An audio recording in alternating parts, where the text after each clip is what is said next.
नमस्कार दोस्तों, आप सबका हमारे YouTube चैनल रियल देशभक्त में बहुत बहुत स्वागत है। और जैसा कि ये मेरा पहला वीडियो है तो आज का शुरुआत कुछ इस तरह से है। देश का सबसे महत्वपूर्ण टॉपिक पे बात होगी आज, जो है मज़दूर वर्ग। मज़दूर वर्ग को सड़कों पर मरने के लिए हमारी सरकार ने छोड़ दिया है। सरकार ऐसा मानती है कि वो मज़दूर नहीं, वो पता नहीं क्या है, वो लगता है उनके लिए बोझ है। और सरकार शायद मानने लगी है कि वो आत्मनिर्भर है, वो तो खुद कुछ ना कुछ कर ही लेंगे, इसलिए सरकार ने उनको बिल्कुल छोड़ दिया।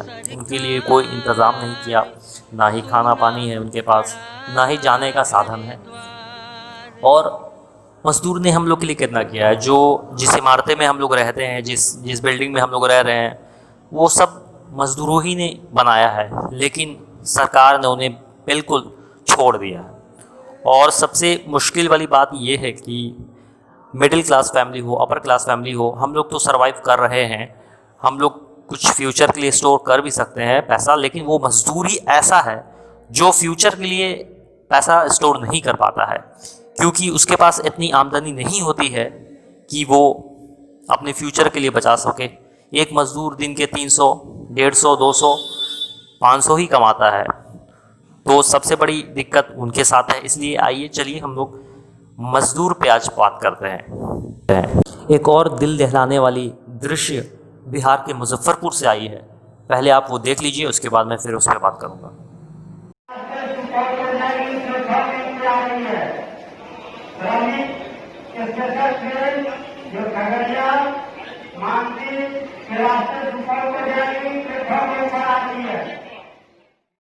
ये जो आपने वीडियो देखा वो बिहार के मुजफ्फरपुर का है।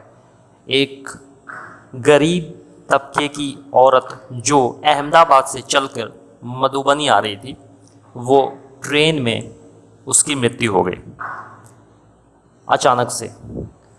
अब आप समझ सकते हैं ये कितना भयावह स्थिति है कि लोग ट्रेनों में, और एक दो नहीं, ऐसे न जाने कितने लोग हैं। एनडीटीवी की खबर हमें बताती है, जो कि अभी स्क्रीन पे आप देख पा रहे हैं, कि लगभग 80 लोग मर चुके हैं ट्रेनों में। और न जाने ये हमारे पास छोटा सा आंकड़ा आया, पता नहीं कितनी खबरें छुप गई होंगी, कितने खबरें को मीडिया ने नहीं दिखाया होगा या सरकार ने उसे छुपा दिया होगा। तो ये बड़ा भयावह स्थिति चल रहा है अभी हमारे भारत के लिए। सिर्फ कोरोना से लड़ना ही एक उपाय नहीं है। हमारे भारत में दो तरह की लड़ाई है, एक कोरोना और दूसरा भूख की लड़ाई है। लोगों के पास यहाँ ज़्यादातर भारत में लोग जो हैं वो गरीब तबके के हैं। ज़्यादातर लोग किसानी पे डिपेंड है, या तो फिर वो आपको मज़दूरी करके अपना रोज़ी रोटी चलाते हैं। तो भूख पे जहाँ तक की बात आई, हमारी देश की मंत्री स्मृति ईरानी, जो कि ये उनका बयान आया है आज तक पर, उन्होंने कहा है हमने 80 करोड़ परिवारों को राशन पहुंचाया है। अब पता नहीं समझ में आता कि वो मिनिस्टर किस हिसाब से कहती हैं ये चीज़, और वो तो होम एजुकेशन मिनिस्टर भी रह चुकी हैं। उन्होंने कैसे कह दिया कि हमने 80 करोड़ परिवारों को भोजन पहुंचाया। आप खुद ही सोच लीजिए, 80 गुने 3 कीजिएगा तो 240 करोड़ आबादी आएगा। इंडिया का आबादी ही इतना नहीं है, इंडिया का आबादी 138 करोड़ है अभी 2020 में। तो उन्होंने ये कैसे कह दिया? इसको झूठ नहीं तो क्या कहेंगे, इसको साफ साफ झूठ कहेंगे। और सबसे शर्मनाक बयान तो बंगाल के बीजेपी अध्यक्ष का आया। उन्होंने कहा है कि ट्रेन में प्रवासियों की मौत होना छोटी घटना है।